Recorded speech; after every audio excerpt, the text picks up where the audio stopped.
but constructively interdependent.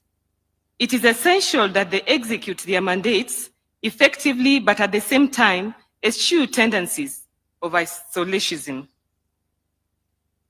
The Constitution rests and is supported by 4 broad pillars: robust framework for a people-centric public engagement, as has been articulated by the panel before, independent and functional judiciary, executive and legislature, political goodwill.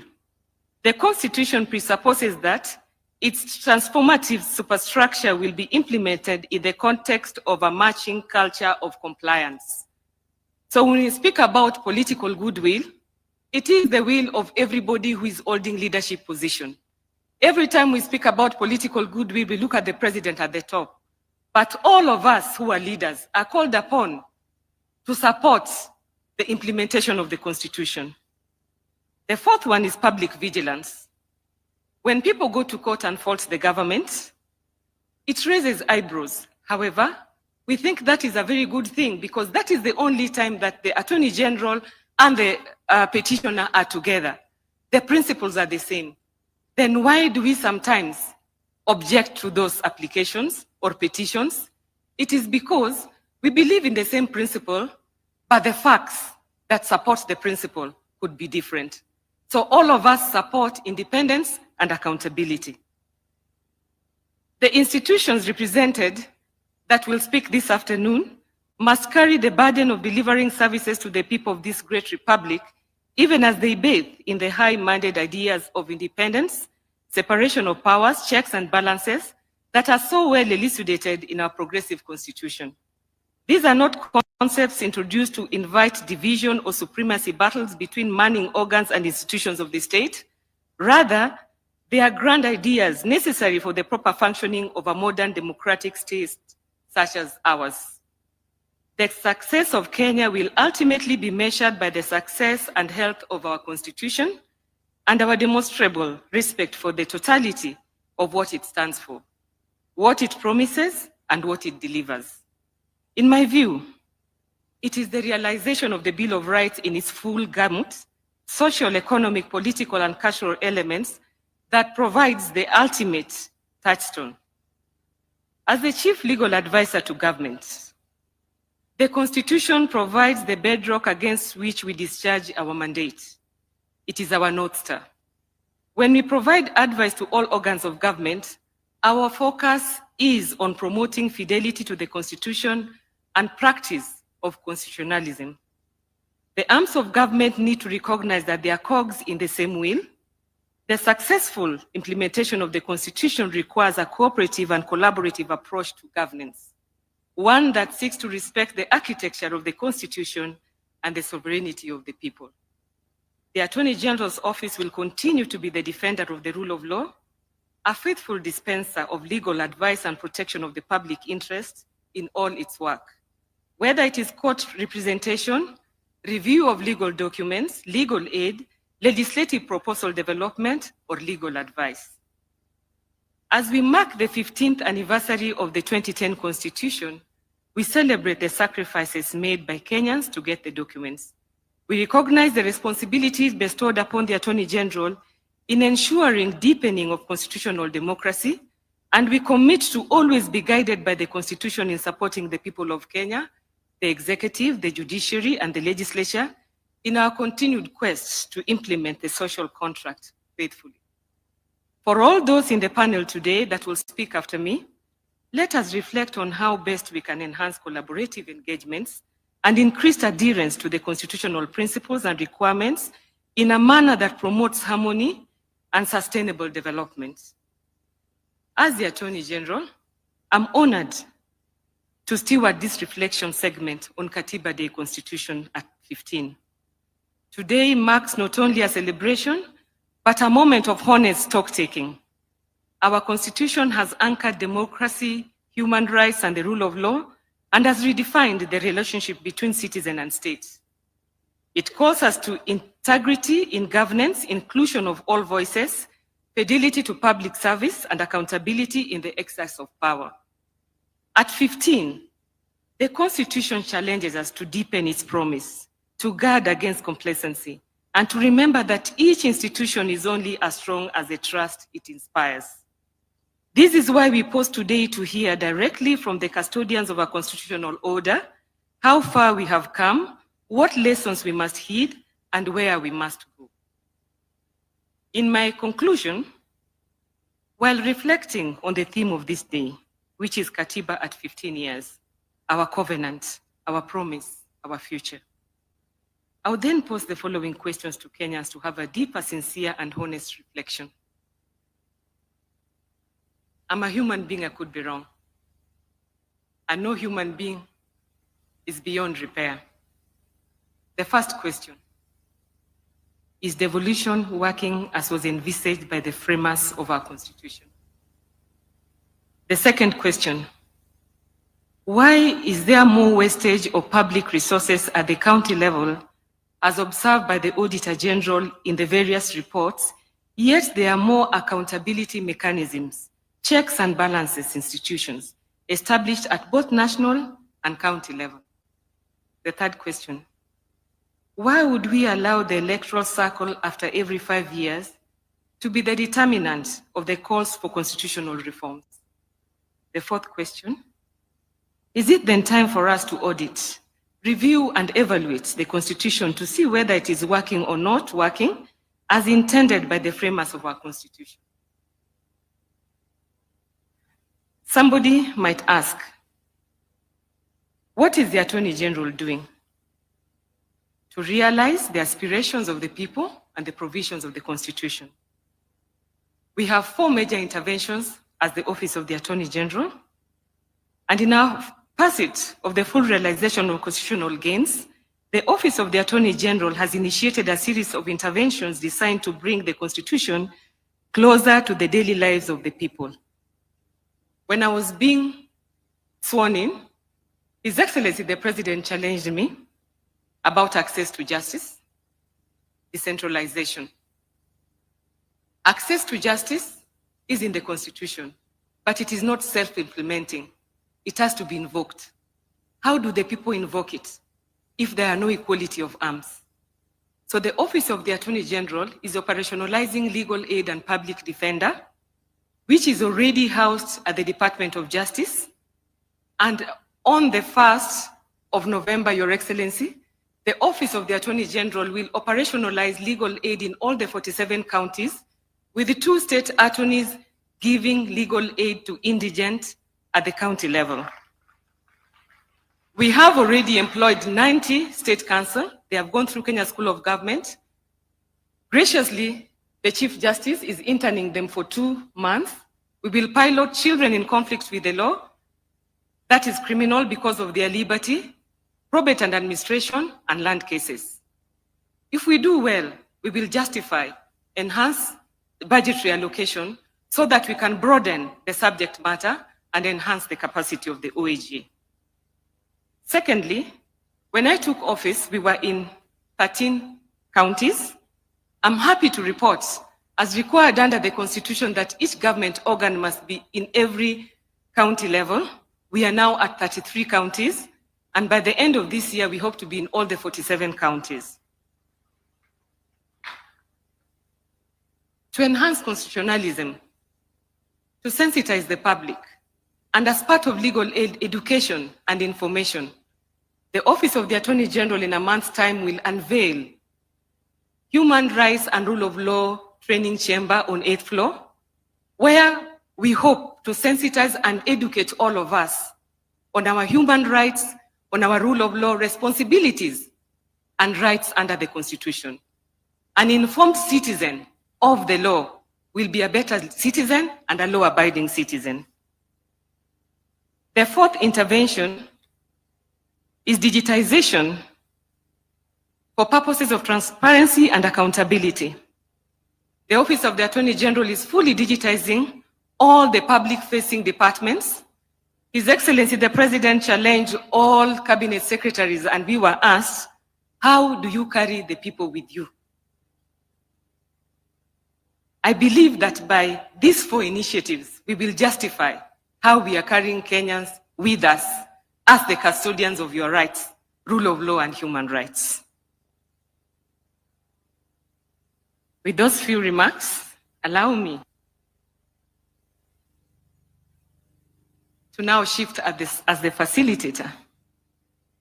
And as we reflect on this covenant, I'm reminded of the words of the late Chief Justice of South Africa, Ismail Mohammed, who observed that the Constitution is not a mere set of technical prescriptions. It is a mirror reflecting the national soul, the identification of our people's aspirations, their spirit, their soul. Indeed, our own Constitution was born out of deep struggles and sacrifices, an embodiment of the soul of Kenya. It is fitting that we begin with the collective guardians of oversight and independence. I now invite Mr. Gashom Otachi, EBS, Chair of the Forum of the Constitutional Commissions and Independent Offices, and Chairperson of the National Land Commission, to deliver his remarks.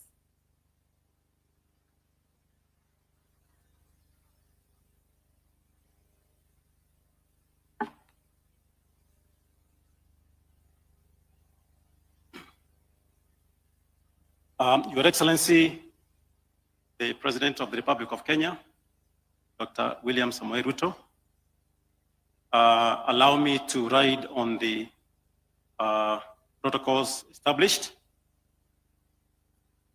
Your Excellency, let me start by applauding you for this engagement, a very important engagement.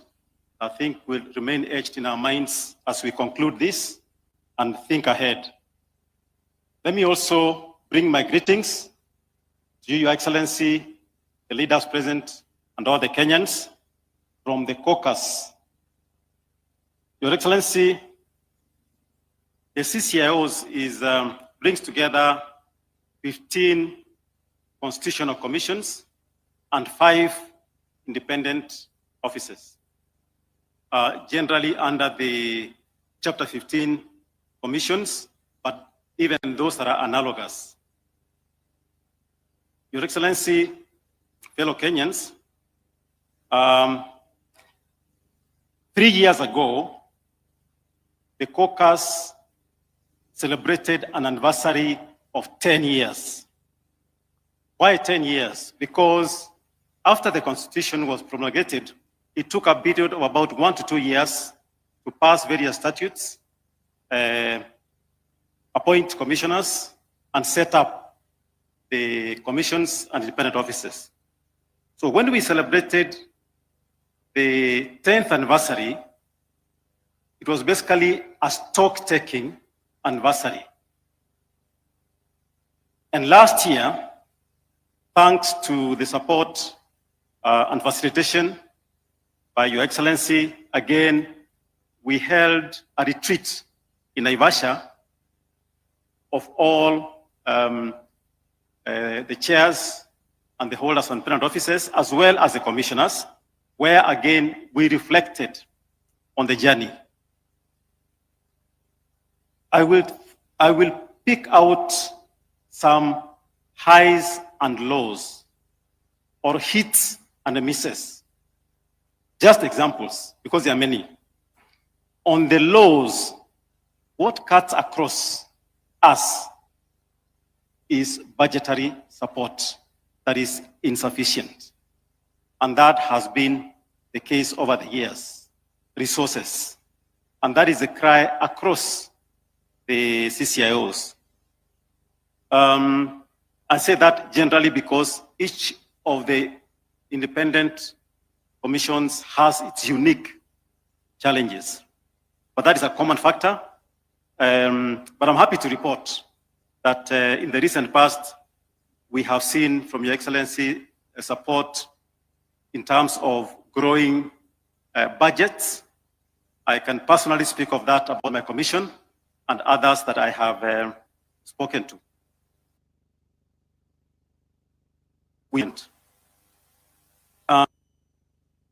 Broad issue was one of mandate. There's a continuing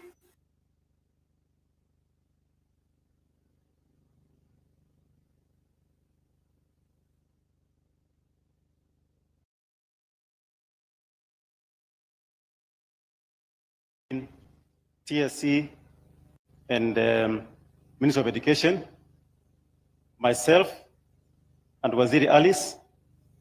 These ones, as we fight diplomatically. But we have those issues. And I'm saying that in a general sense because they are not necessarily individual battles. It's a question of trying to understand, according to the law, where your mandate starts and ends.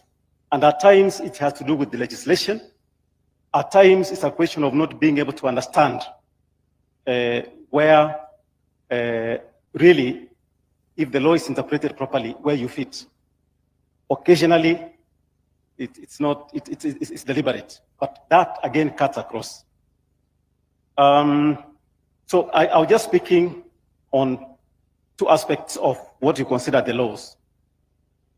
Focusing on the highs, the hits.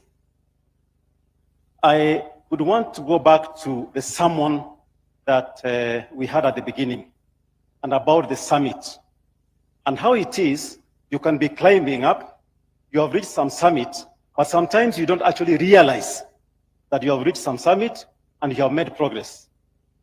I'll just pick two examples, speaking to all Kenyans. The IBC, under the new constitution, has conducted 3 elections. Very, very contentious, particularly at the top, but elections from the very top to all the way to MCAs. Now, I know we listened to some young people, 20 years or so, who were born around 2010, the young children, and there are many others, even in this gathering, who may not know that there's a time elections were presided over by an individual known as supervisor of elections. And that supervisor of elections was assisted by returning officers who were district commissioners. Now, I'm certain if we are to do a quick poll in this room, very few Kenyans would want to go back to that scenario. What am I saying? What we need to look at is, in terms of the positives, is to ask ourselves, we have these institutions. How can we support them and make them stronger rather than destroy them and have the alternative of where we came from? Another example is judiciary. I think Lady Justice Jokindung spoke to this. We have a very robust process of getting a Chief Justice, of getting Supreme Court judges and judges all the way down to magistrates through the Judicial Service Commission. And they apply, they are vetted, they are interviewed live on TV, a very comparatively transparent process. So, back to the example that the judge provided. In the good old days, probably tomorrow morning at lunch hour, you open your TV or radio, it's an announcement. His Excellency has appointed Mr. Otachi as the new Chief Justice or as the Supreme Court judge. And that was the beginning and end. Now, what we have been used to now, would we want to go back? Would we want to roll back those gains? So, I'm just picking on examples of what we, as we are taking stock, we are trying to appreciate. The point I'm making is every now and then you see attacks on constitutional commissions and independent offices. But even as you look at those attacks, we should ask ourselves whether we want to look at a glass that is half empty or half full. On our part, and on my part, I want to look at a glass that is more than half full. I would say the glass generally across CCIOs is about 75% full. So that remainder, which are the laws, how can we work around the supporting? To conclude, I just wanted, because I was told to make highlights. To conclude, we are having a very robust discussion that is across generation. We have had Gen Zs come strong, very strongly, raising their voices. I would urge those who are involved in appointment of commissioners, holders of independent offices, consider the Gen Zs. Let us have a mix. Mnakaa kwa commission, kuna wazee pale, kuna Gen Z pale, then you are able to talk to each other. Currently, I think the youngest commissioner I know of is actually a vice chair of IBC, Fahima Arafat, a young lady from a sort of marginalized community. I want to imagine you should be able to have those young people. I don't know whether 32 is Gen Z, is that millennial?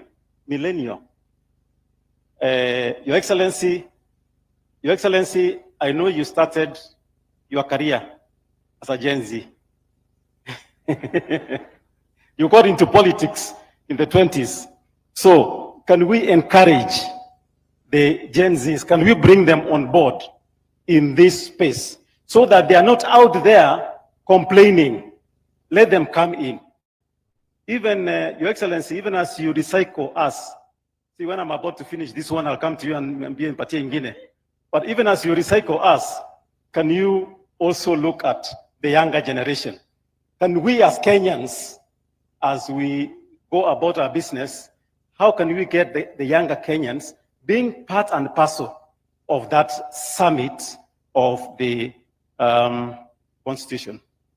I hope I have been brief enough, because I know the other speakers. Asanteni sana.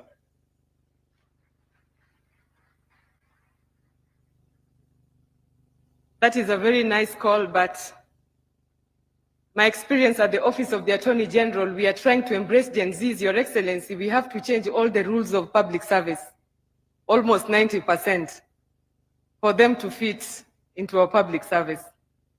One of them is flexi working hours. So that is food for thought. At the heart of the 2010 Constitution is devolution. We would be remiss if we did not allow the chair of the Council of Governors, Ahmed Abdullahi, to address this convocation. Very brief remarks, kindly.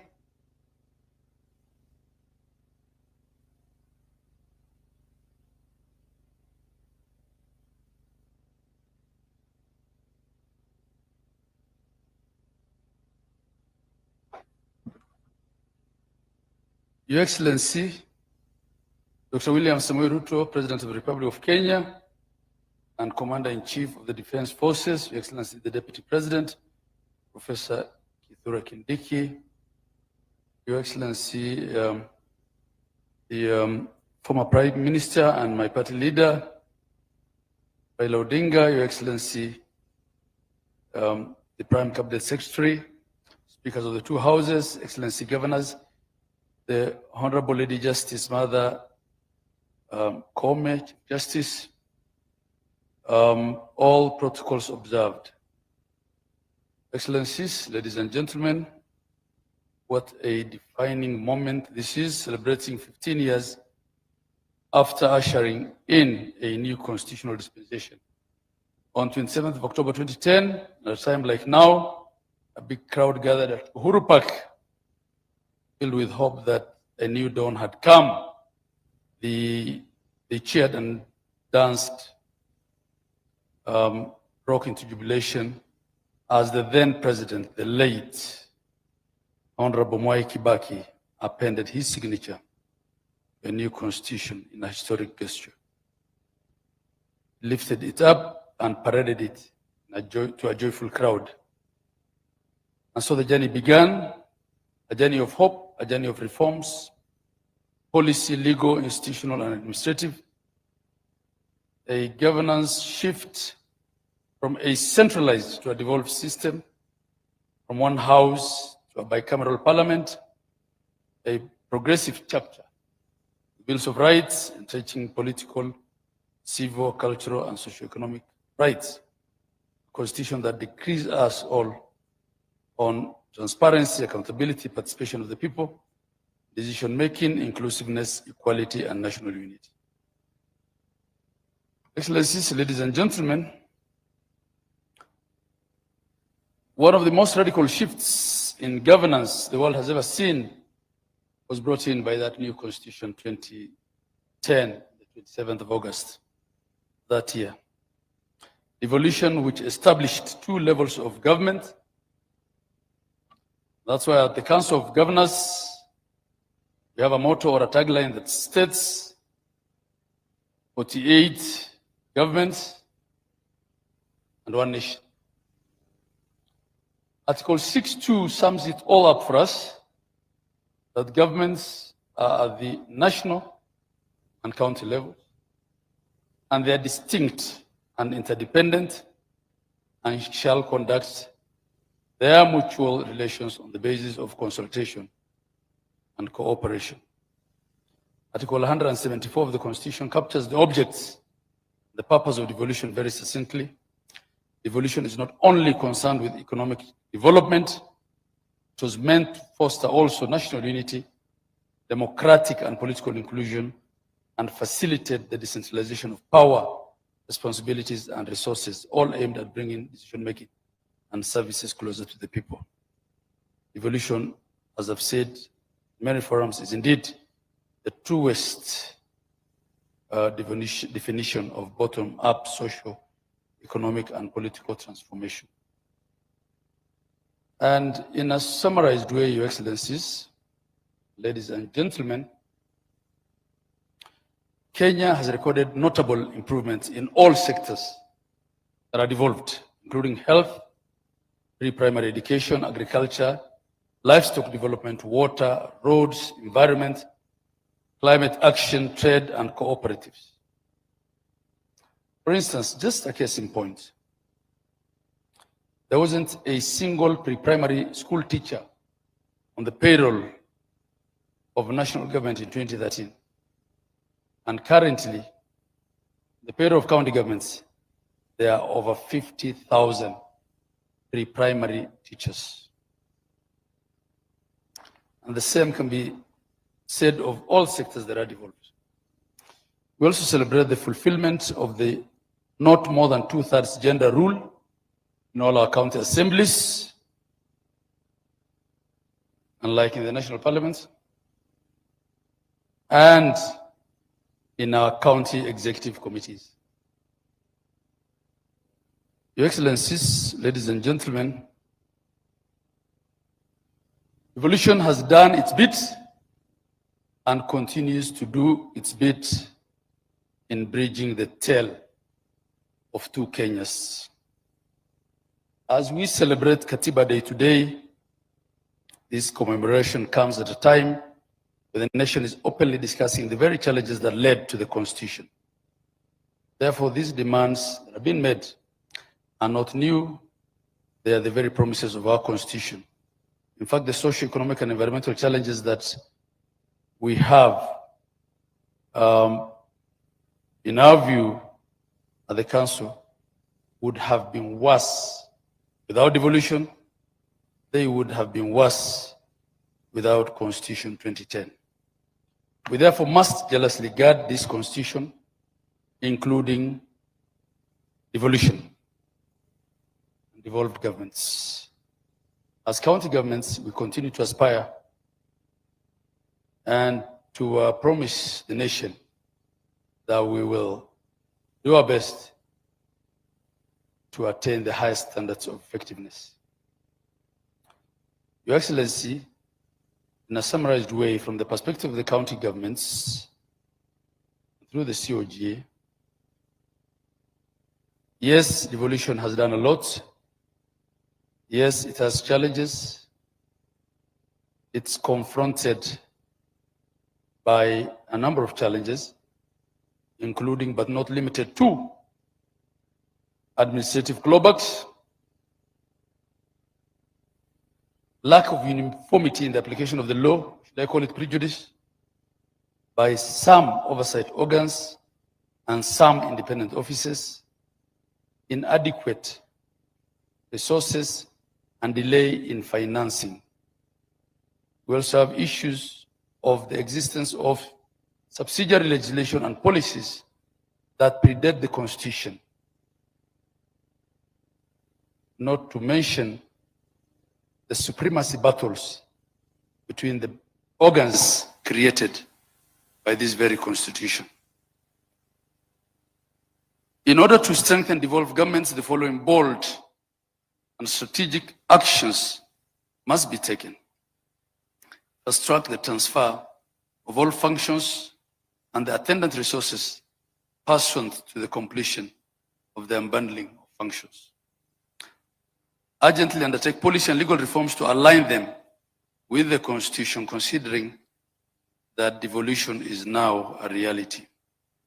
Increase the equitable share to the county governments to enable them perform their functions optimally and ensure timely disbursements.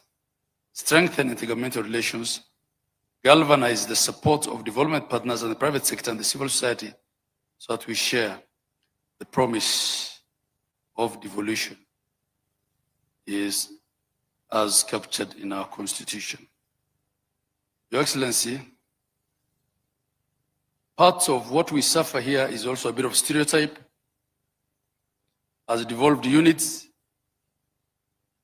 my sister, the AG that I really respect, referred to audit queries that say there's a lot of waste in counties. I haven't seen any audit queries that say there's more waste in counties than in the national government. I think that's part of the stereotype that we deal with as counties. I think I would really want to see that report and share it with the governors. As I conclude, I leave you on this reflective note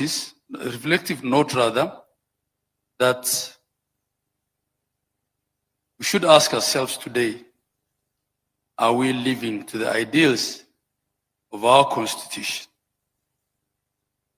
When we meet here again, inshallah, in 15 years, will we still be confronted by the headlines of today? From today, let's all of us, because it's leaders of this country that are seated in here, and we're all leaders.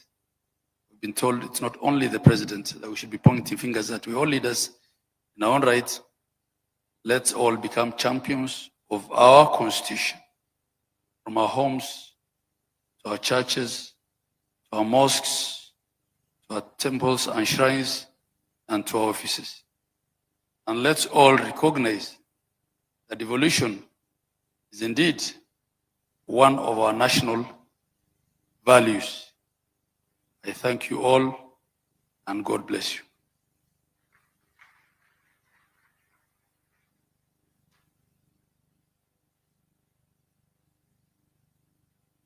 We turn to the branch that gives our covenant its daily meaning through fair, impartial, and timely justice. The judiciary is the sentinel of the rule of law, protecting rights, resolving disputes, and ensuring that public power remains bounded by the Constitution and accountable to the people. Since 2010, an approximated total of 5,533 constitutional petitions and 3,595 judicial review applications have been filed against various government agencies. As Lord Denning once reminded us, a constitution is not to be interpreted like a last will and a testament, but as a living framework of government. In speaking to our reality, the Constitution must be applied with fidelity, but also with pragmatic adaptation to new social and political dynamics. As the Attorney General, I affirm the executive's respect for judicial independence and our shared duty to make justice accessible, efficient, and trusted. When courts are strong, rights are real. When jurisprudence is principled, our institutions are steadied. And when remedies are effective, the promise of the Constitution becomes the practice of governance. It is now my honor to invite my lady, Justice Martha Koome, EGH, Chief Justice and the President of the Supreme Court of Kenya, to deliver her remarks.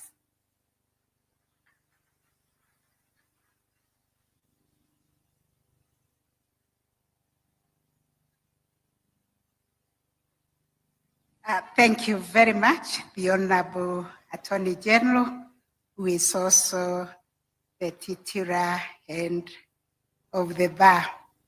Your Excellency, the President of the Republic of Kenya, and Dr. William Samoei Ruto, allow me, for the interest of time, to abide by all the protocols that have been established and say that I recognize all the distinguished participants here this evening. It is an honor, a very great honor for me to join you all today for this historic Katiba Day commemoration, a day that reminds us of our collective resolve as a nation to live under the transformative vision of the 2010 Constitution. I also, Your Excellency, join the other speakers to thank you most sincerely for declaring that going forward, 27th August will be commemorated as Katiba Day, and also for convening this important summit and for bringing together the leadership of all arms of government, county governments, constitutional commissions, and independent offices to reflect together on the promises, responsibilities, and the enduring vision of our Constitution. The very fact that we are gathered here across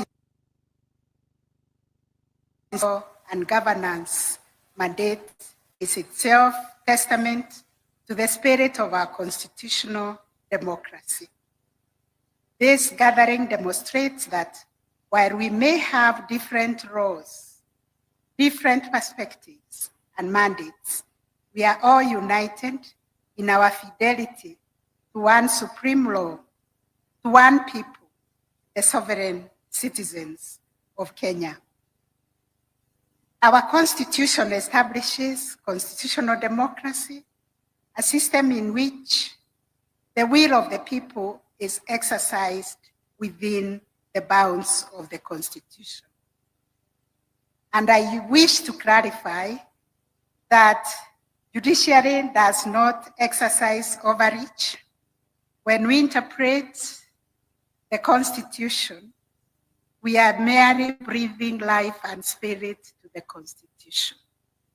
And should there be overreach, it is quickly checked on appeal, and the issues are brought within the four contours of the Constitution.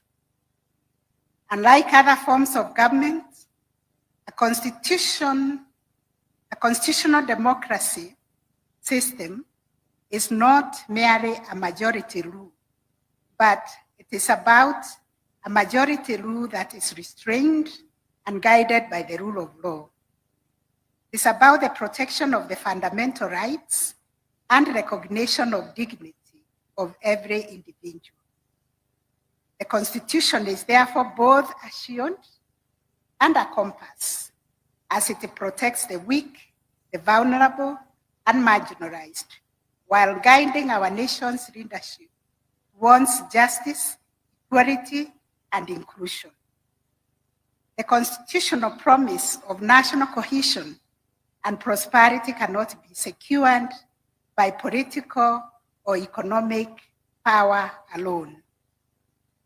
They flow from fidelity to the Constitution, respect for diversity, and inclusion in governance. Our Constitution envisages a Kenya where all communities, regardless of their size, and all citizens, regardless of their station in life, would have an equal claim to dignity, opportunity, and justice. Going forward, I hope this discussion we are having today can take part in all our counties, in all our constituency, in all our wards, in all our families, so that Kenyans can embrace constitutionalism, they can internalize the Constitution, they can own and they can claim the rights that are enshrined in the Constitution. Because when we uphold the Constitution, we nurture cohesion, and in turn, cohesion turns and becomes the fertile soil upon which peace and prosperity of our nation will grow. It is important to use this Katiba Day commemoration to reaffirm the fact that the heart and soul of our constitutional democracy are strong, independent, and accountable institutions. These institutions are designed not to operate in isolation, not to serve themselves, but to serve fleeting interests, but not also to serve fleeting interests, but to serve the people of Kenya. Every decision we make, be it in the judiciary, in the executive, or in the legislature, the question we must ask is how it impacts on Kenyans and how it promotes the spirit of the Constitution. The judiciary, in particular, occupies a unique place in this framework. It is the guardian of the Constitution, the arbiter of disputes, and the protector of our rights. The judiciary that is weak, a judiciary that is captured, a judiciary that is beholden to any authority cannot fulfill this mandate. One article of the Constitution that I celebrate every day is Article 160 that proclaims this independence and directs that judiciary or judicial decisions cannot be influenced by anybody or any authority. Therefore, an independent and well-resourced judiciary is not a privilege of judges. It is a right of every Kenyan and a safeguard for our democracy. Judicial accountability has been critical to consolidating public trust, because independence goes hand in hand with accountability. And to enhance public trust and confidence in the judiciary, we, in January, established the court integrity committees in every court stations, bringing together stakeholders to identify and address corruption and unethical conduct. At a sectoral level, the judiciary, working with other agencies in the justice sector through the National Council on the Administration of Justice, spearheaded the anti-corruption strategic guiding framework for the justice sector, which was launched, Your Excellency, in March 2025, and it promotes a coordinated action in tackling corruption across institutions in the justice sector. On the other hand, the Judicial Service Commission has, since the promulgation of the Constitution, diligently carried out their constitutional mandate of ensuring accountability within the judiciary by receiving and investigating complaints against judges and judicial officers. To date, the Commission has processed a total of 946 petitions against judges, reflecting the seriousness with which it treats public grievances and the commitment to upholding integrity in the administration of justice. 4 judges have been removed from office over this period. At present, only 95 complaints remain pending, most of which are at various stages of inquiry, demonstrating both the efficiency and transparency of the Commission's processes. In addition, 210 judicial staff have been dismissed from service after due process as established misconduct on their part, which is also a clear signal that ethical lapses within the institution will not be tolerated. These figures illustrate not only the robustness of internal accountability mechanisms, but also determination of the Judicial Service Commission to maintain the highest standards of professionalism and public trust. Your Excellency, distinguished participants, democracy thrives when institutions play their constitutional roles faithfully. The executive and legislature embody the majoritarian principle, reflecting the will of the majority. The judiciary embodies the counter-majoritarian principle, ensuring that constitutional limits are respected and that rights of every individual, including the rights of the minority, are protected. I must emphasize this balance is delicate but essential for accountability and proper governance. If the judiciary were to come under the control of any authority, or if its independence is compromised, the safeguard against abuse of power would collapse. That is why the judiciary's independence is not negotiable. It is the very backbone of our constitutional democracy. The drafters of our constitution envisaged a government of separate. Whatever you treasure, we are here every step of the way, making it safe, secure, and available. From the items that you love Good of our people. Mutual respect and constructive cooperation among institutions is absolutely critical. It is a constitutional requirement. When an institution remains faithful to its execution of the responsibilities and accords respect to other institutions, our democracy is strengthened, not weakened. Since the promulgation of the 2010 Constitution, the judiciary has undergone profound transformation through reforms in access to justice, the establishment of specialized courts, adoption of technology, and development of robust jurisprudence. The judiciary has sought to live up to its constitutional calling. The jurisprudence of our superior courts has clarified the scope of constitutional rights, reinforced the independence of institutions, protected devolution, strengthened electoral justice, and affirmed the supremacy of the Constitution over all persons and authorities.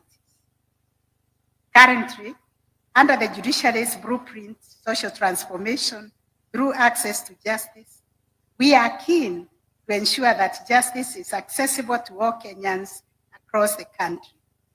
Indeed, these strides have not been without challenges, but they reflect the judiciary's striving to embody the spirit of Katiba. In conclusion, as we commemorate Katiba Day, let us remember that the Constitution is not self-executing, it is a promise, and this promise needs to be nurtured. It is a promise that can only be realized when leaders and institutions alike embrace it as our collective covenant. Today, as we stand together, we affirm before the people of Kenya that we remain bound together by our Constitution. Let this unity not be symbolic gathering, but a commitment to constitutionalism, justice, accountability, and service to our people. Your Excellency, distinguished leaders, may this Katiba Day inspire us to recommit ourselves to the transformative vision of the Constitution and to work faithfully with our people on the journey towards justice, peace, and prosperity.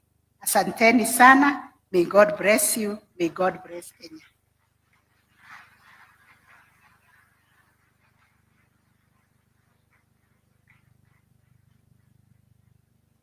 I join my lady in realizing that there are important lessons to draw from judicial reflection. Chief Justice Beverly McLachlan from Canada once stated that a constitution is not simply a legal document, it is a living tree which, by its very nature, must grow and adapt within its natural limits. Kenya too must allow its constitution to live and breathe, adapting to the realities of today's youth, technology, and global challenges, while holding fast to its foundational principles. We now turn to the arm that translates our national aspirations into binding law, allocates resources, and holds the executive to account on behalf of the sovereign people.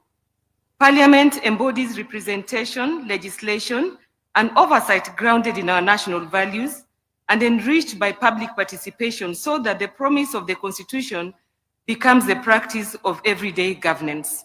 And I wish to confirm that the public participation bill is before Parliament, and the Leader of Majority promises that soon we'll have a legislation on that. As Attorney General, I affirm the Executive's commitment to constructive interbranch committee, candid scrutiny without recourse, cooperation without capture, and respect for the distinct mandates that make our republic stable and responsive. A principled legislature strengthens policy, safeguards public finance, and sustains public trust. It is now my honor to invite the Right Honorable Dr. Moses Masika Wetangula, EGH Speaker of the National Assembly, to deliver his remarks.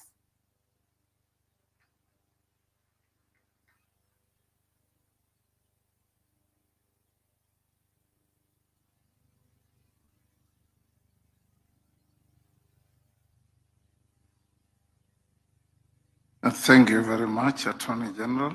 Your Excellency, our President, our Deputy President, and allow me to ride on the established protocols.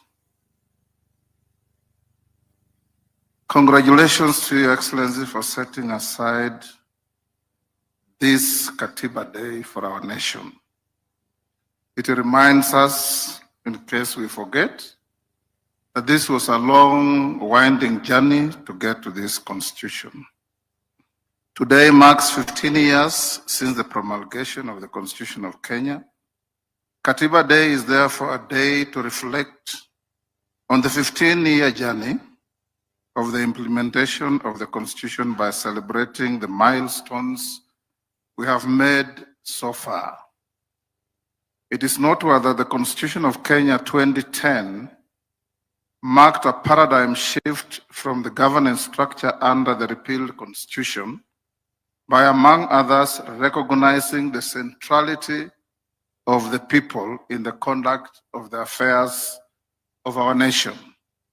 As Parliament, we are conferred with the sacrosanct constitutional functions of legislation, representation, and oversight.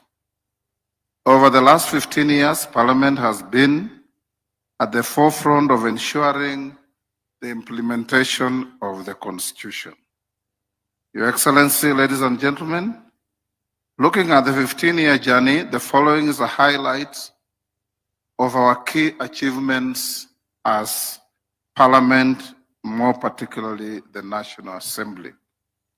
Parliament passed and enacted 63 bills to implement the Constitution as spelled out in the 5th schedule to the Constitution. The legislation included legislation on leadership and integrity, representation of the people, land and environment, devolved government, public finance, and the public service, among others. Parliament has also passed and enacted 471 bills that have promoted good governance and social and economic development of the country. The bills include the recently passed Anti-Money Laundering Amendment Bill 2025 and the Conflict of Interest Bill 2025, which are now acts of Parliament. Further, to implement the Bill of Rights under Chapter 4 of the Constitution, Parliament has enacted and passed several pieces of legislation to promote the fundamental human rights, including the right to the highest standard of health and the right to accessible and adequate housing, this being the Social Health Insurance Act and the Affordable Housing Act, respectively, among others. The National Assembly has, over the past 15 years, provided for the financing of the national budget through enactment of 13 appropriation acts. The new constitution vests the budget process in the National Assembly. Your Excellency, ladies and gentlemen, the National Assembly appropriates resources that are essential for execution of constitutional and statutory mandates of various organs of government. Equally, funds have been appropriated to the NGCDF to fund various key national projects at the constituencies and to NGAF to fund affirmative action initiatives. As part of its mandate, the National Assembly has approved the ratification of 98 treaties and conventions in accordance with Article 26 of the Constitution and the Treaty Making and Ratification Act. This has ensured that the country's commitments to international obligations are informed by national interest. Your Excellency, ladies and gentlemen, under Article 10 and 118 of the Constitution, Parliament is obligated to ensure public access and participation. In this regard, post-2010 Constitution Parliament is more open and accessible to the public. For instance, in the last 2 months, we have hosted over 500,000 school children and many other visitors who have had an opportunity to not only appreciate how Parliament works, but also freely interact with their elected representatives within the precincts of Parliament. Parliament continues to facilitate public participation and involvement of the people in legislative and other business through robust public participation mechanisms, including the use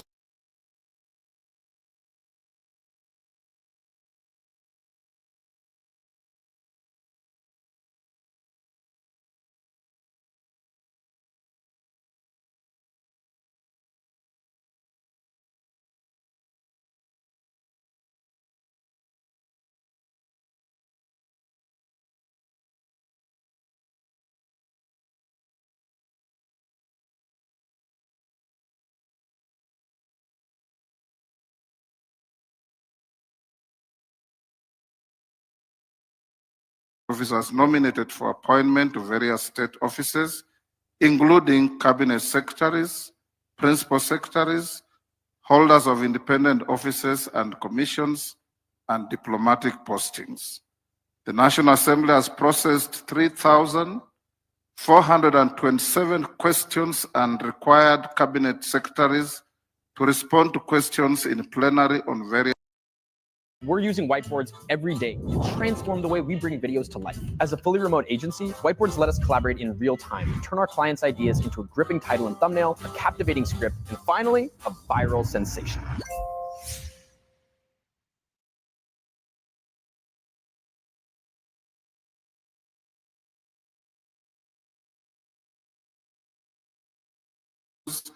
Accused of violating the Constitution.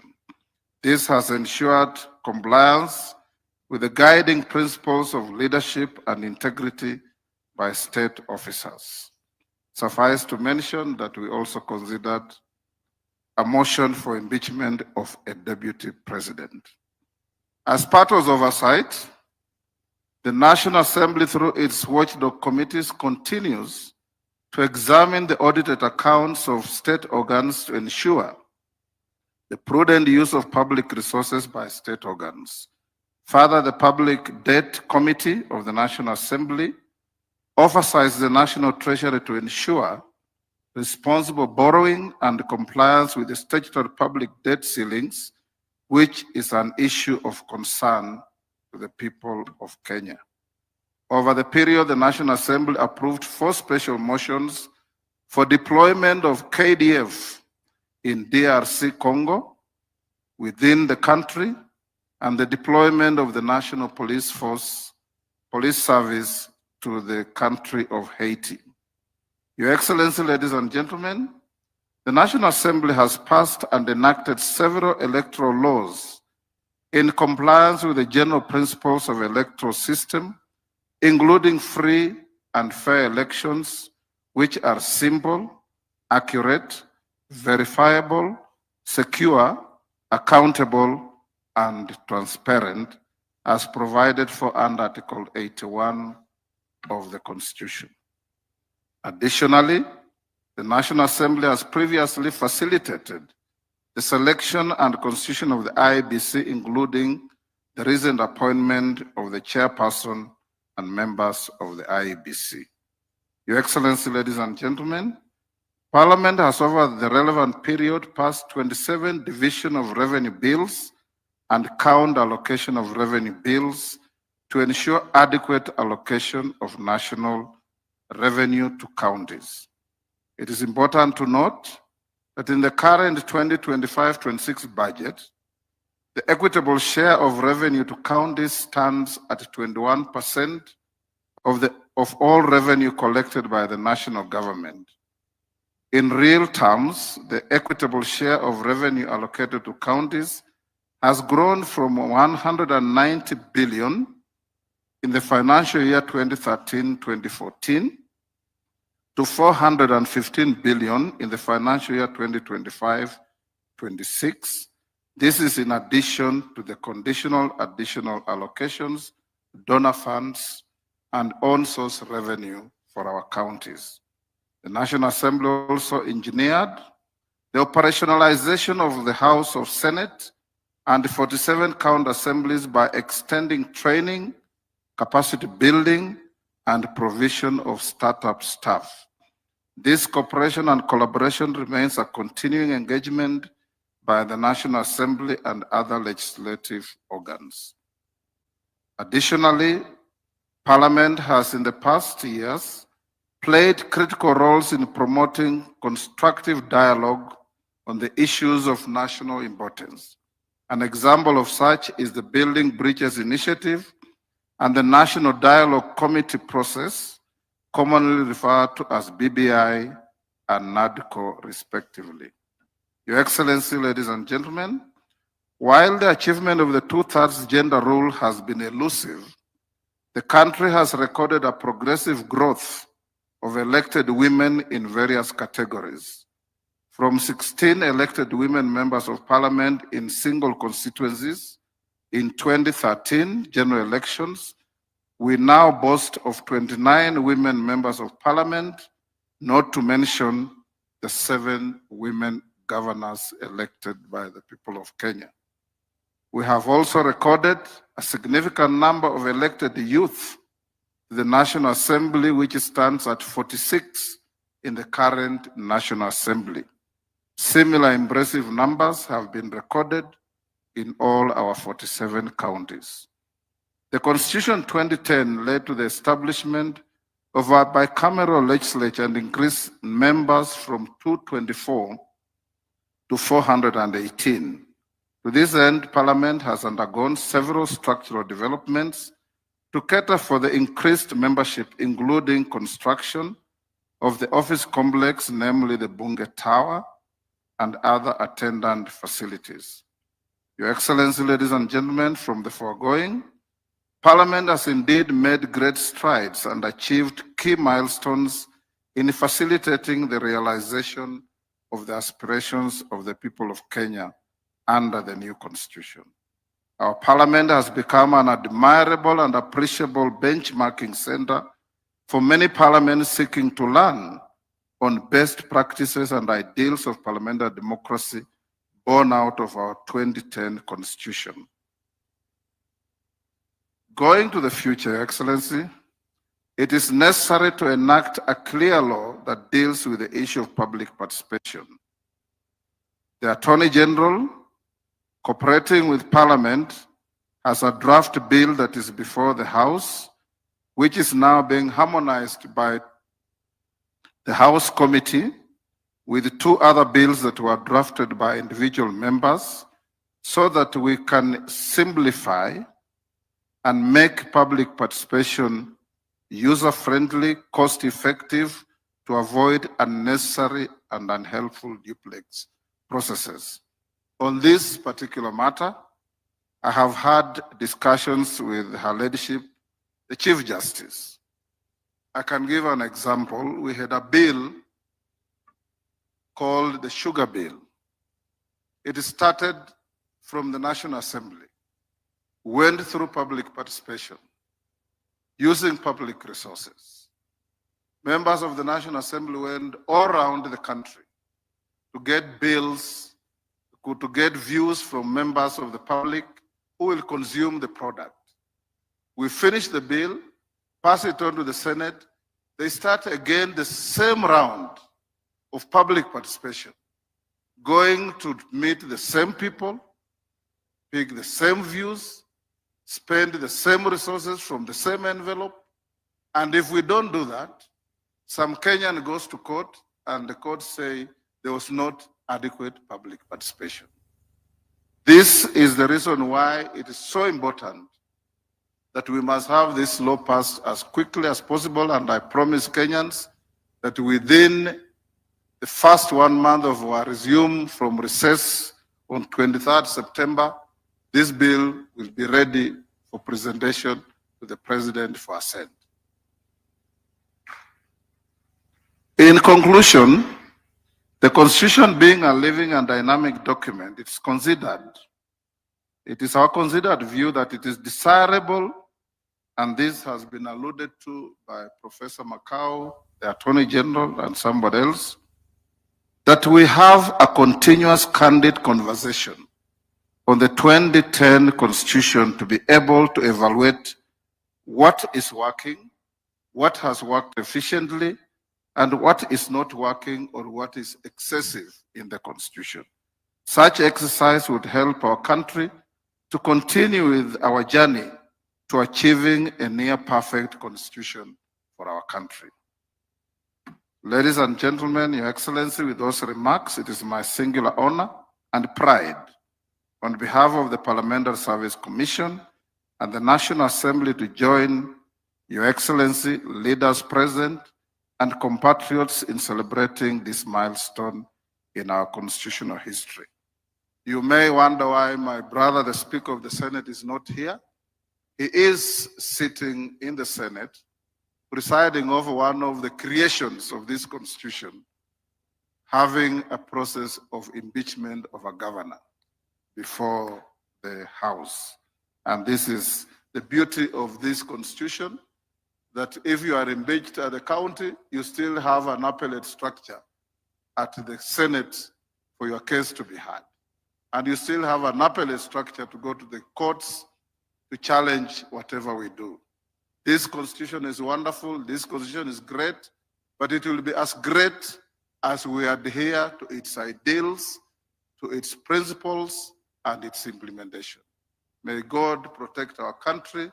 May God make us more conscious of our rights, and may God make Kenyans understand and appreciate that we must be each other's keeper in protecting our country. Thank you.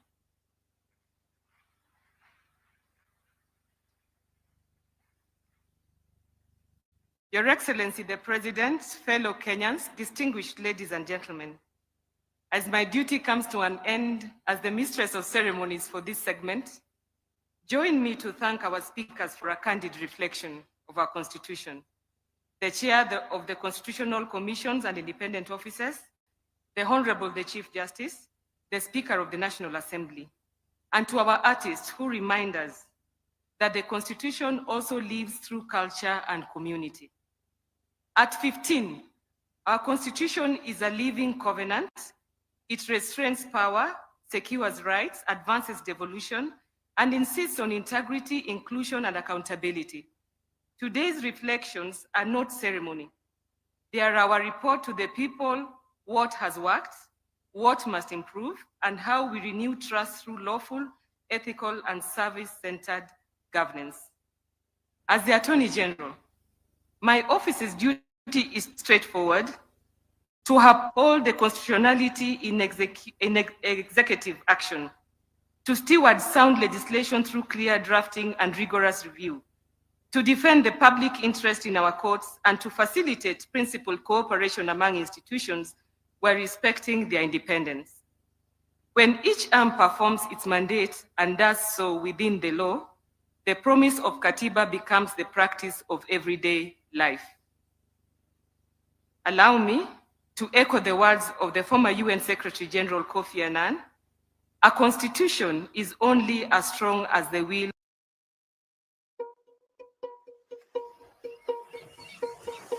Can you grow your wealth anywhere, anytime, without the right partner? Imagine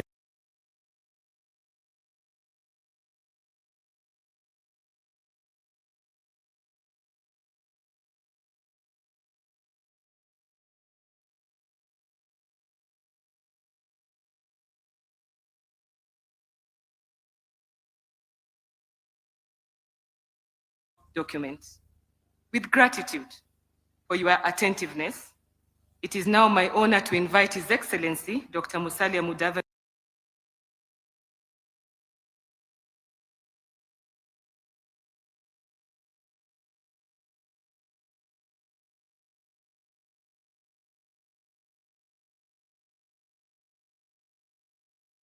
the EGH, Prime Cabinet Secretary, to address us and thereafter introduce His Excellency Professor Kithure Kindiki, EGH, Deputy President of the Republic of Kenya. Thank you for the pleasure of your company. Thank you.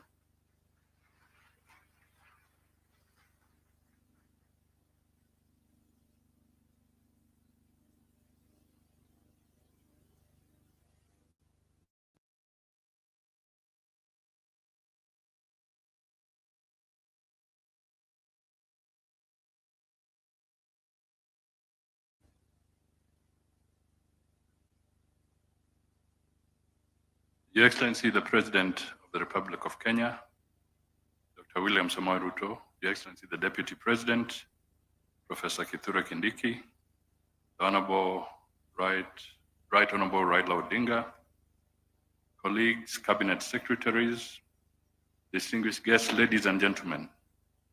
Your Excellency, let me join the long list of those who have congratulated you for this very important proclamation you have made in declaring this day an annual observance to renew our nationalism and commit to the ideals that bind us as one nation. I trust it will also be a good signal to the Ministry of Education to reintroduce civics as a fundamental subject in our educational institutions. Today, Kenya joins our over 60 countries globally that have designated and commemorate National Constitution Days. These include nations such as Norway, Denmark, the USA, China, and India, among others. Notably, Kenya now stands among the pioneering states in Africa to establish and observe a National Constitution Day. Your Excellency, the noble decision to designate the Katiba Day is long overdue but timely. For example, India, the world's largest democracy, adopted its constitution on November 26, 1949. But it was not until November 26, 2015, that the country officially began commemorating the Constitution Day. Similarly, it was not until 2024 that the United States of America officially established commemoration of the Constitution Day every 17th of September. Personally, it was a privilege to oversee the early implementation of devolution when I served in the Grand Coalition government as Deputy Prime Minister and Minister for Local Government.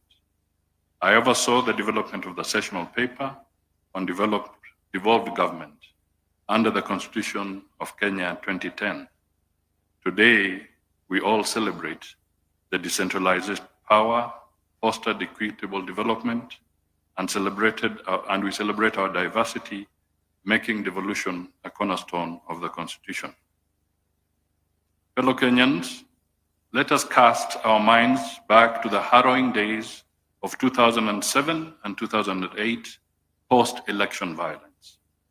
It was a stark reminder that without strong institutions, chaos reigned. In the midst of that turmoil, hope flickered through the Serena talks mediated by the late Kofi Annan, former UN Secretary General, His Excellency Benjamin Mkapa, Madame Gracia Machel, under the auspices of the panel of eminent African personalities. I was honored and privileged to be with you, Your Excellency, William Ruto, the Honorable Moses Wetangula, the Honorable Martha Karua, the Honorable James Orengo, the Honorable Professor Samson Ongeri, the Honorable Dr. Sally Kosgei, and the late Honorable Mutula Kilonzo as the negotiators in the Annan-led Serena talks, which came up with the National Accord. From those talks emerged critical reports reviewing the electoral system through the Kriegler report and the Waki reports to handle post-election violence. Your Excellency, according to the tracking of our State Department for Parliamentary Affairs, the tenacity of the 2010 Constitution to withstand pressure and not even crack at the height of intense pounding is a true reflection of the Kenyan indomitable spirit. The 1963 Constitution was amended 30 times. That means roughly once every 2 years, including the infamous Section 2A. On the other hand, the 2010 Constitution has had 14 constitutional amendment attempts. Mark my word here, attempts. Via parliamentary initiatives, those were 10, and 4 via popular initiatives, the popular initiative route. Of course, the majority of the parliamentary attempts were to solve the issue of realizing the 2/3 gender rule in Parliament. Let me just take a minute to reflect on the 4 popular initiatives. The Speaker has partly touched on them. 1, the Building Bridges Initiative, via the Constitution of Kenya Amendment Bill of 2020, which contained some 74 proposed changes. Then came the Okoa Kenya Initiative, spearheaded by the CORD Coalition around 2015, which sought electoral reforms, changes to the structure of the IEBC, and increasing funding to counties under Article 203. Third, there was the Okoa Uchumi Initiative in 2016, led by a civil society coalition aimed at physical reforms by amending provisions on public finance management. Lastly, there was the Punguza Muzigo Bill of 2019, sponsored by Ukuru Akot and the Third Way Alliance, which proposed far-reaching changes, including reducing the number of members of parliament, abolishing nominated seats, strengthening county governments, and altering the presidential term limits. Having looked at those, let me also pose a few rhetorical questions. Is it impossible to amend the 2010 Constitution? Or did the attempts not meet the constitutional threshold to amend? Or is it the Constitution resisting, amendments for want of procedure? Finally, does it also mean that this Constitution does not pander to political fiat? 15 years down the line, in this spirit of vigilance, we must firmly oppose any amendments that undermine the basic foundations of constitutionalism, particularly those that erode the sacred principle of separation of powers.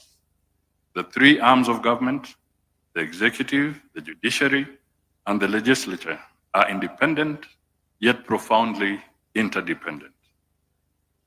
Your Excellency, this constitution has also been tested and proven to be built to create strong institutions. All of us will remember when on 1st September 2017, the Supreme Court surprised all and sundry when they annulled a presidential election. The executive then respected the court ruling, and the country went back to a repeat presidential election, the first such action on the African continent. That moment showed that Kenya, through the 2010 Constitution, had grown into a mature democracy. Your Excellency, as we celebrate the strides of the 2010 Constitution, let us be clear, the Constitution is not an end in itself, and this has been said by previous speakers. The one thing that we need to resolve is the need to look at the cost of implementation of the Constitution. And indeed, the Speaker has articulated this very effectively. We from the Department of Parliamentary Affairs have audited the legislative agenda of the government for the next 5 years since we came in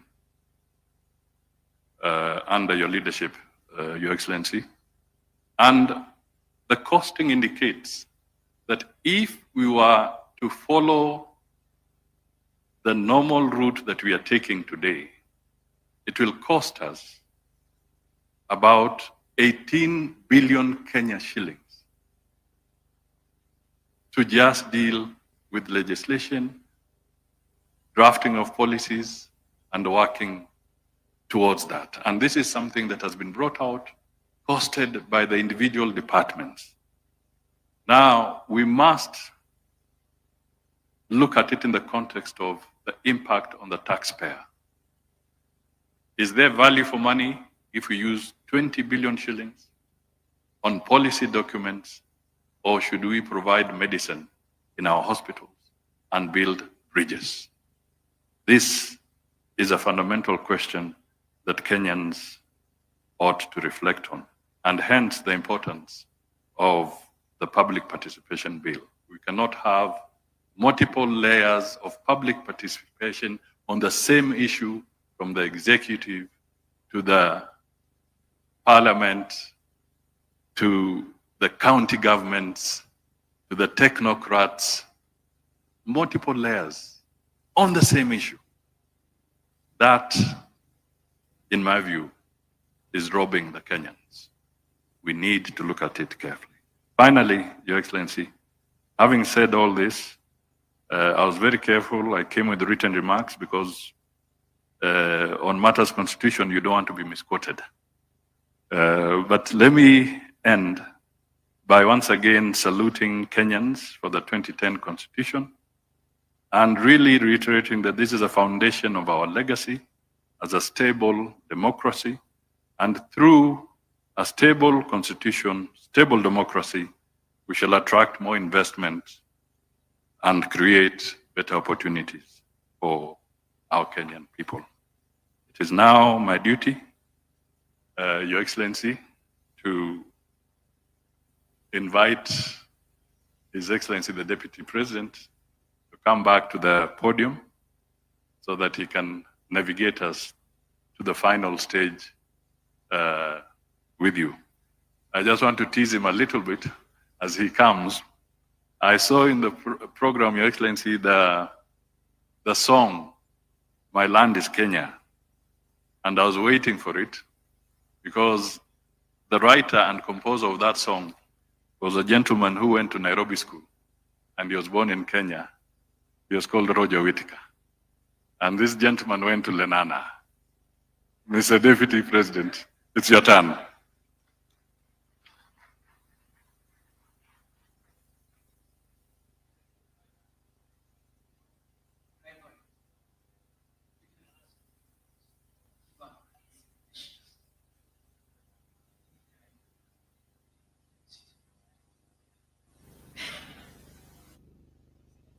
for your speech. We have in our midst a statesman, an elder statesman, Prime Minister Raila Odinga, who has done a lot for this country. It's only fair that we recognize him and ask him to say jambo. Karibu, Prime Minister, Your Excellency.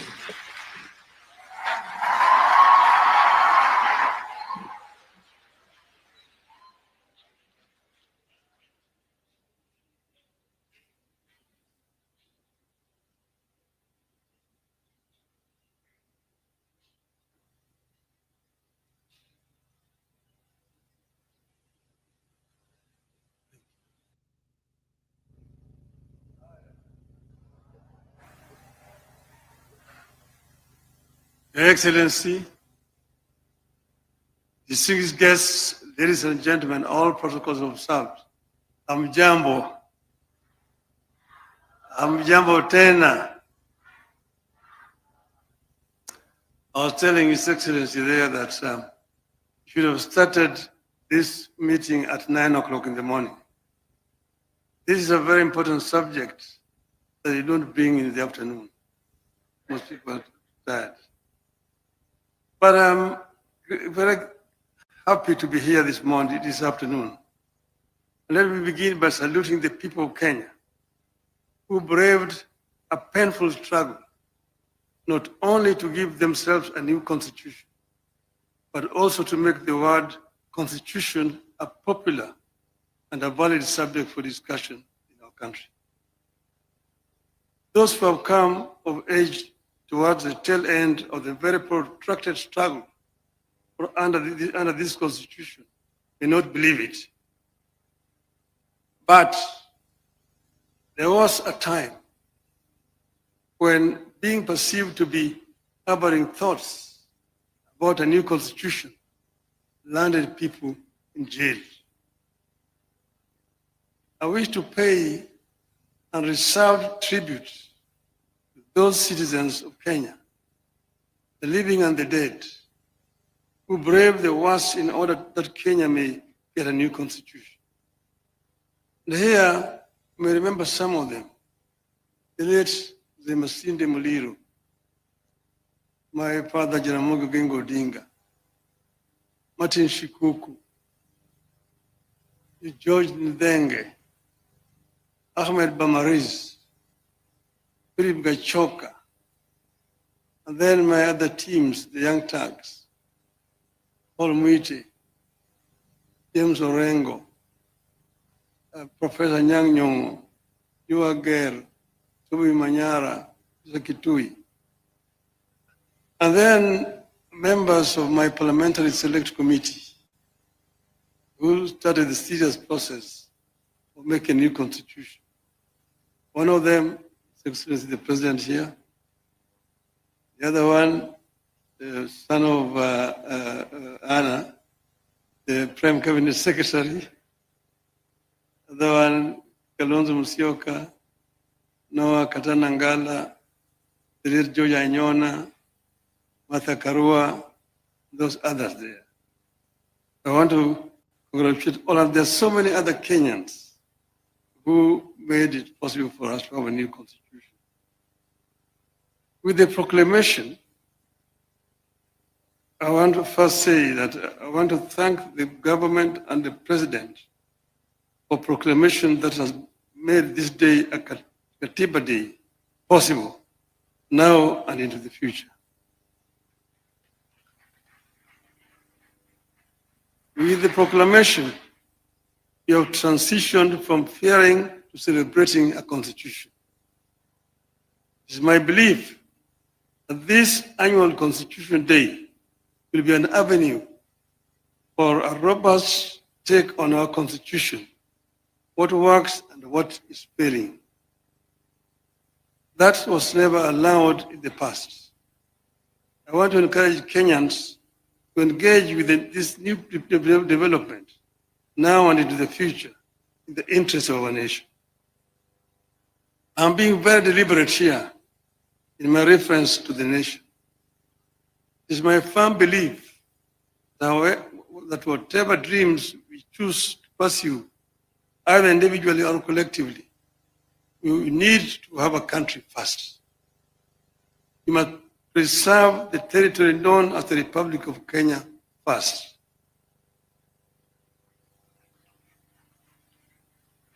Then, within that territory, you can agree or disagree on the validity of our dreams as individuals or a nation. Since you've promulgated the Constitution 2010, we have reaped a bountiful in some areas and a whirlwind in others. I wish to reflect with you on how some of the institutions that came with the Constitution have improved our country, where others have left plenty of room for improvement. Fellow Kenyans, before the 2010 Constitution, the High Court was identified as a core enabler of the maintenance and extension of tyrannical rule in Kenya. Out of that period, you can barely recall any decision of the old High Court that upheld the people's fundamental civil liberties. That is the period in which the Attorney General declared that the President was above the law. And I hope that my sister here will not follow suit. It was the period of constitutional amendment that removed the security of tenure of judges. Since 2010, the Constitution and Human Rights Division of the High Court of Kenya has set itself apart from the Court of Appeal and the Supreme Court as the most effective vanguard of the people's fundamental civil liberties. The Constitution of 2010 came with a stronger mandate for the Auditor General. From an era where the Office of the Auditor General was heard of only once in a year when it published its reports and dumped it in Parliament. Our Auditor General since 2010 have been bold, brave, and easily identifiable for standing up for the public interest. Indeed, the last attempt by the Office of the Auditor General to secure software and equipment to monitor the spending of public finances on a real-time basis ended up with an attempt to arrest the holder of the office, then Edward Ouko, and charge him with corruption. Today, we receive constant and intermittent disclosures of financial impropriety and lack of accountability in government. What we receive is a far cry from what we should be having, but they represent a very drastic departure from what used to be. The Commission for Revenue Allocation also came with the new constitution against the background of a past skewed allocation of natural resources. Since 2010, the commission that was established to make recommendations concerning the basis for the equitable sharing of revenue raised by the national government between the national and county governments among the county governments has managed to do so without accusations of political bias. I believe that without the diligent work of the CRA, devolution would have become the single most divisive development in modern Kenya. Ladies and gentlemen, some of the institutions of the 2010 Constitution have let the country down, of course, in my estimation. The National Police Service, in my view, has left us worse off than we were before 2010. Abuse of the right to life, degradation of human dignity, torture and denial of security of the person by the police have increased under the watch of National Police Service. While the current effort by the government to compensate victims of protests offers some ray of hope with regard to policing, it may be time for the country to rethink its approach to police reform. Your Excellency, I know that they have done it elsewhere. They did it next door here in Tanzania. In Tanzania, the police are civil. When they come to arrest you, they come and salute and say, ndugu, naomba nikushike. And then you say, twende.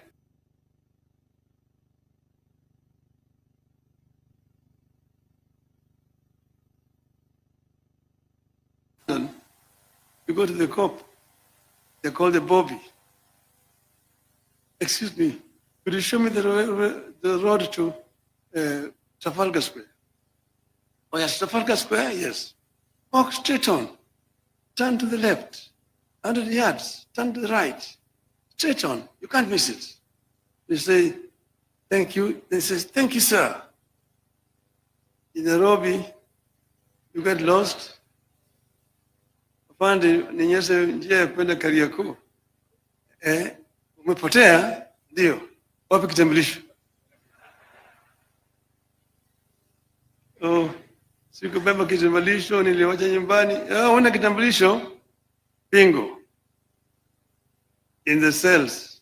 Tomorrow you're in court, loitering with the intention to commit a felony. We need to change this.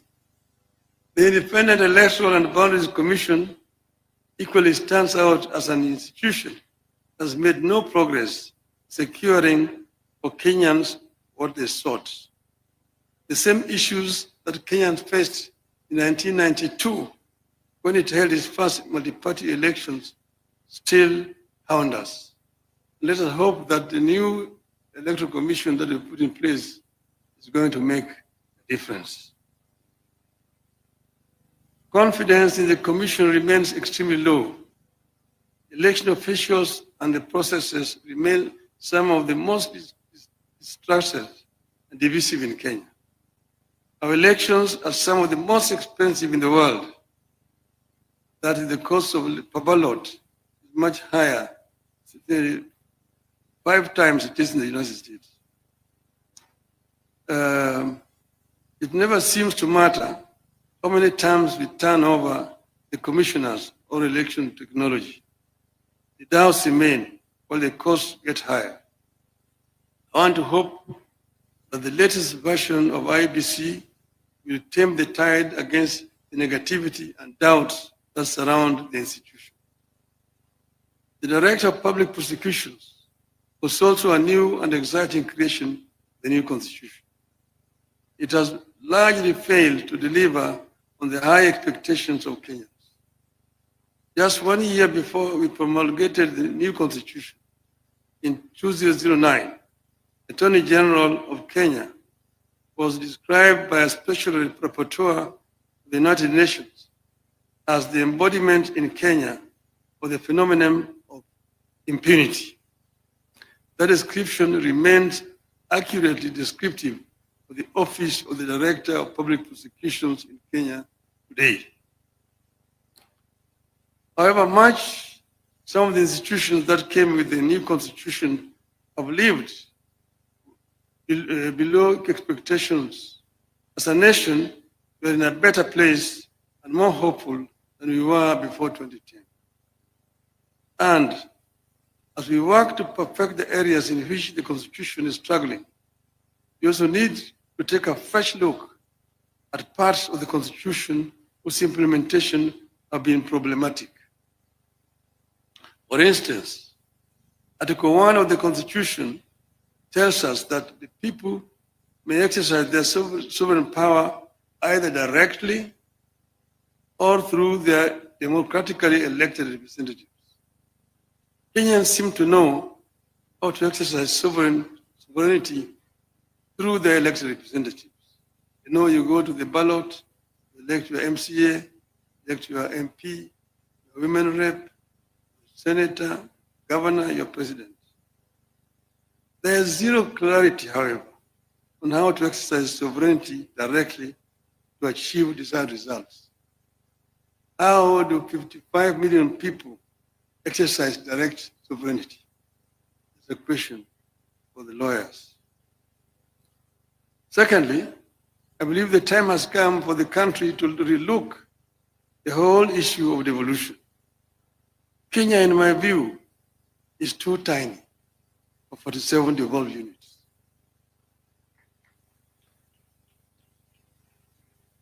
We are just 5 short of the United States, which is a continent. Nigeria, with over 200 million people, has got 34 plus Abuja. South Africa has got 9 provinces. I won't advocate for abolition of any county, but I believe we are ripe for a 3-tier system that has county, regional, and national governments.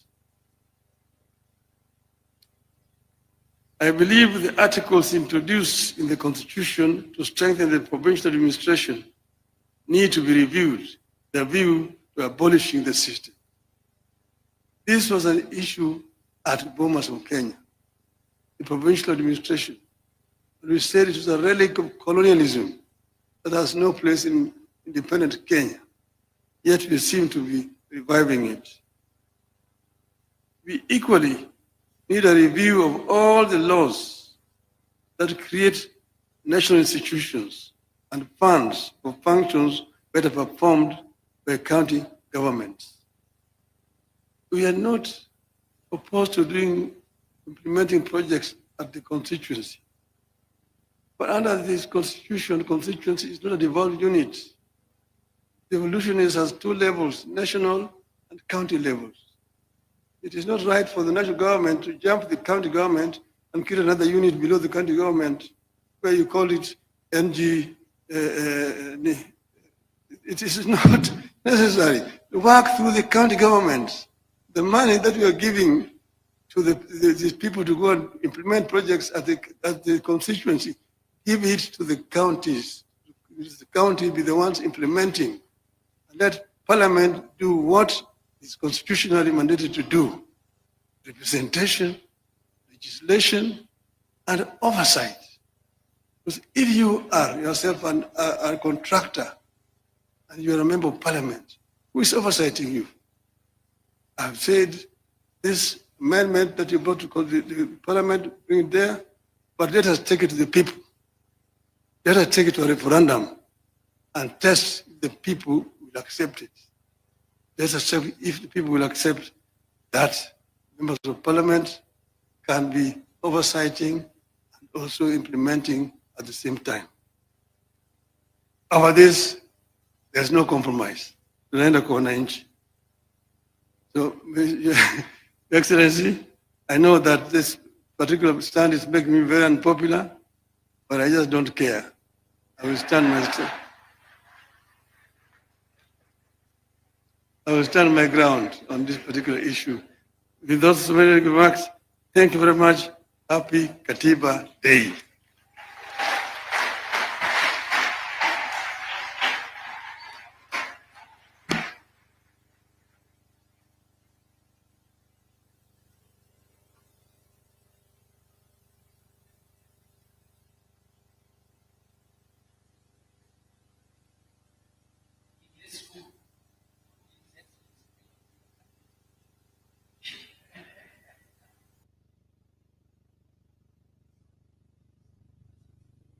Especially the last one. Because he says he knows what the mood is like, but he really doesn't care. We've been here for a very long time. I request we stand up, stretch ourselves, as we invite His Excellency President William Ruto to come and address us as we crown off the first Katiba Day celebrations. Welcome, Mr. President.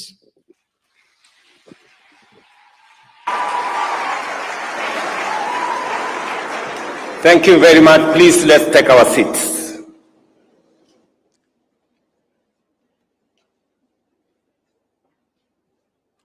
Your Excellencies, honorable members, ladies and gentlemen,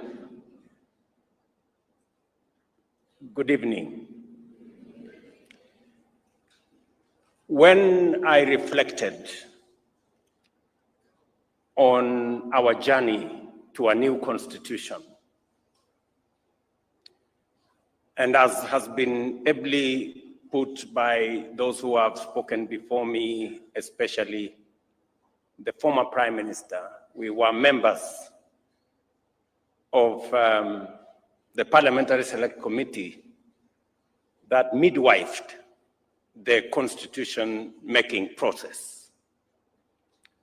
At some point, he was chair. At some point, I was chair. But we all participated in this journey. And as I reflected on our journey towards a new constitution,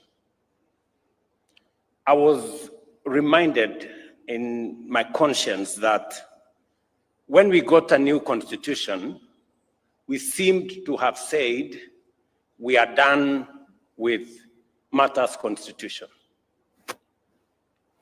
And that is why I decided that maybe it is time.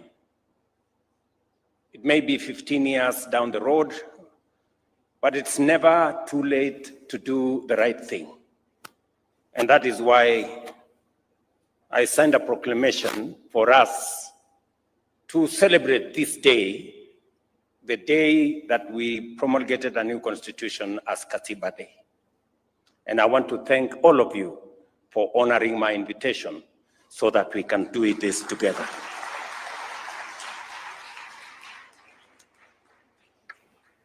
As I reflected on how this should be done,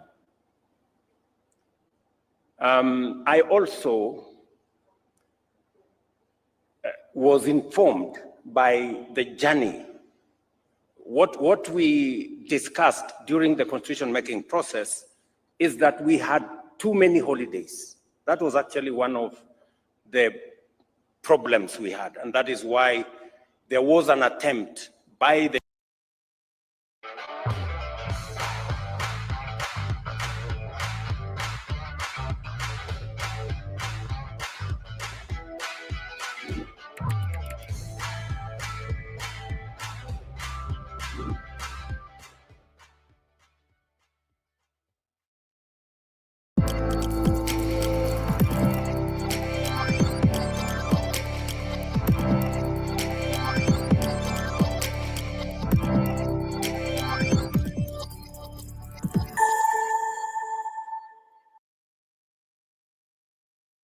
But maybe we can refine that as we go forward.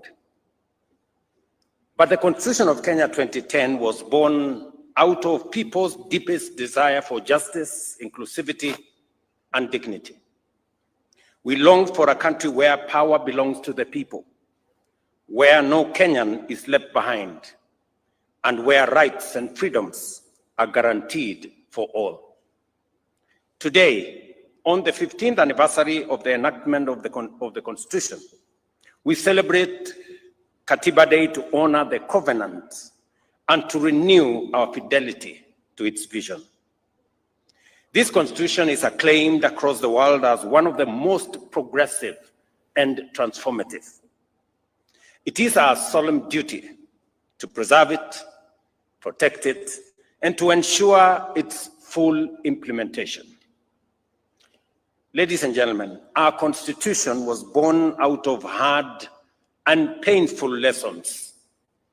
The tragic events, for example, of 2007, 2008, remind us how far our nation could descend when institutions fail, when resources are hoarded by a few, and when divisions are cynically exploited. From that moment of crisis, we made a solemn resolve: never again. Never again would Kenya be brought to the brink of collapse by impunity and injustice.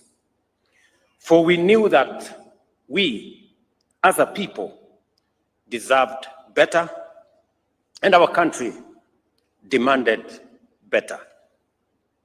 Katiba 2010 became our national testimony, our solemn vow to build a free, democratic, inclusive, and united Kenya. Over the past 15 years, we have walked that journey. We have injected life into this great chapter. Fellow Kenyans, as stipulated in Article 174, devolution has come alive.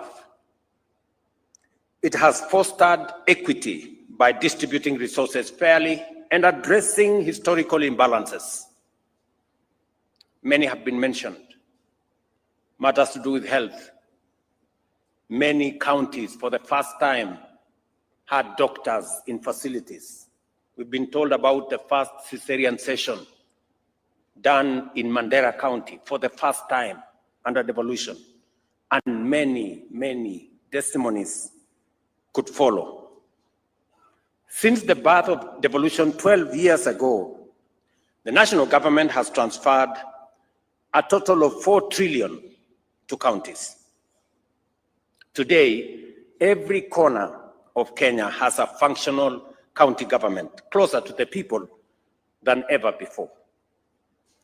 From my first day in office, I affirmed that devolution would not merely be a constitutional provision, but the crown jewel of our democratic governance. I pledged to accelerate the full transfer of all outstanding devolved functions as assigned in the 4th schedule of our constitution, together with the requisite resources.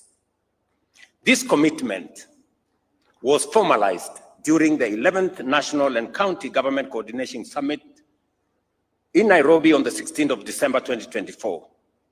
Today, all 14 devolved functions have been conclusively delineated, unbundled, and formally gazetted, eliminating long-standing ambiguities that hampered service delivery and fueled intergovernmental disputes.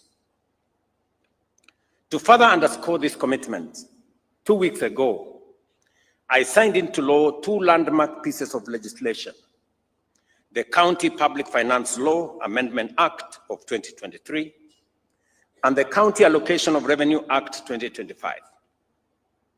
In line with Article 217 of the Constitution, these laws reinforce the principle of equitable revenue sharing among counties, guarantees fairness in the distribution of national resources, and empowers county assemblies to play their rightful role and clearly define the respective mandates of both national and county governments.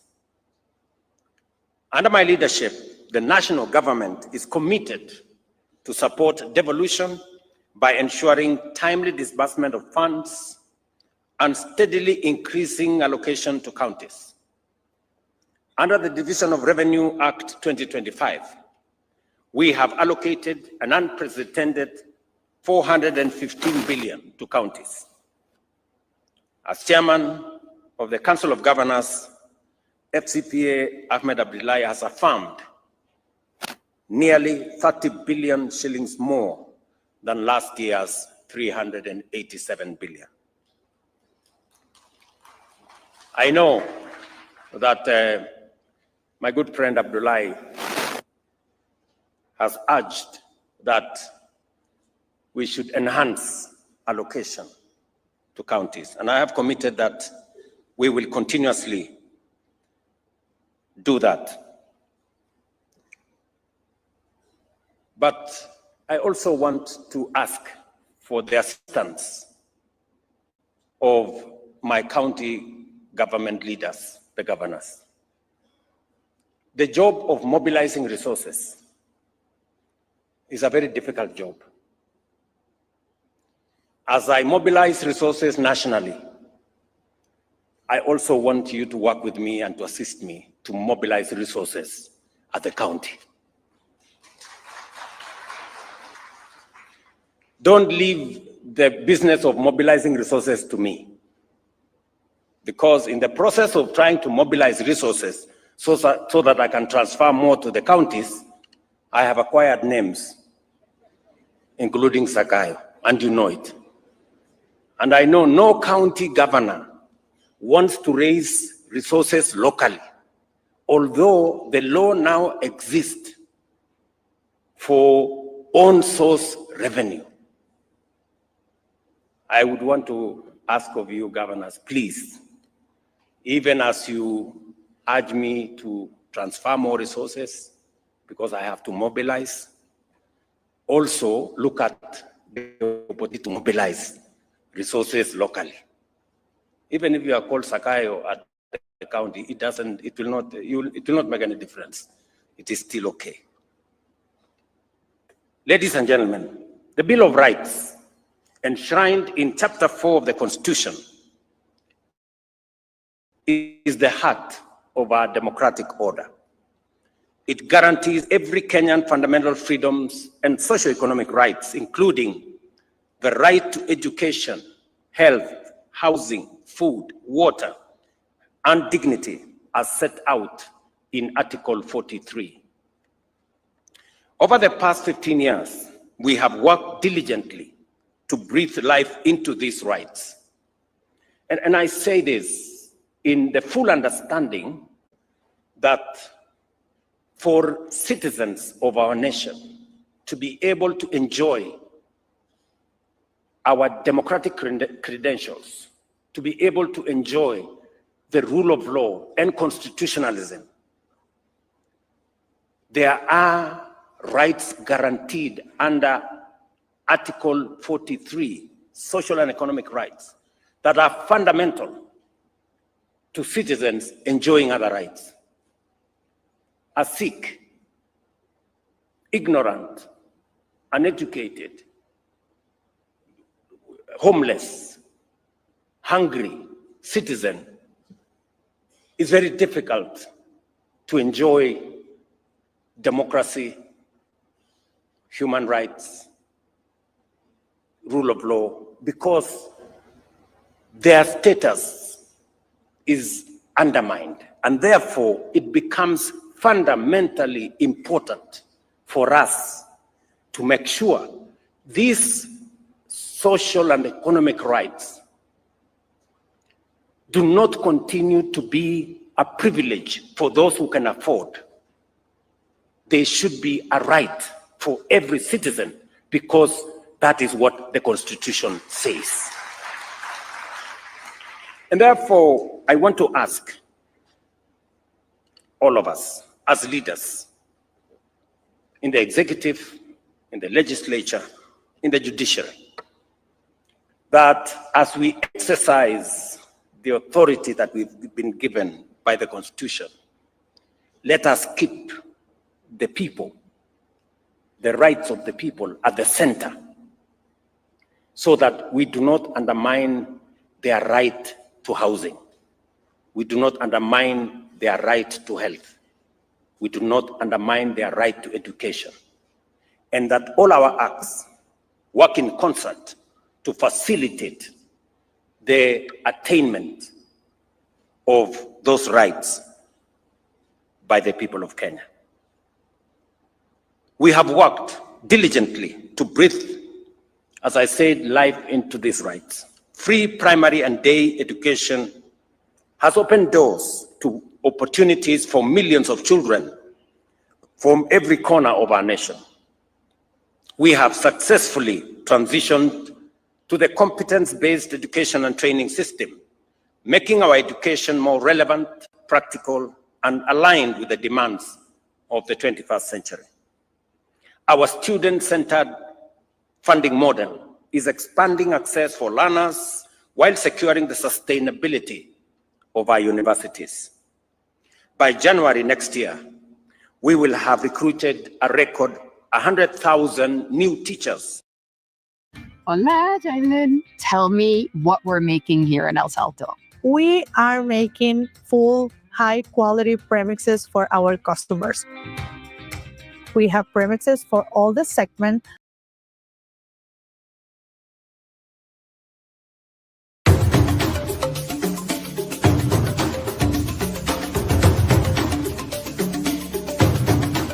You are watching Sound Candy Talk live.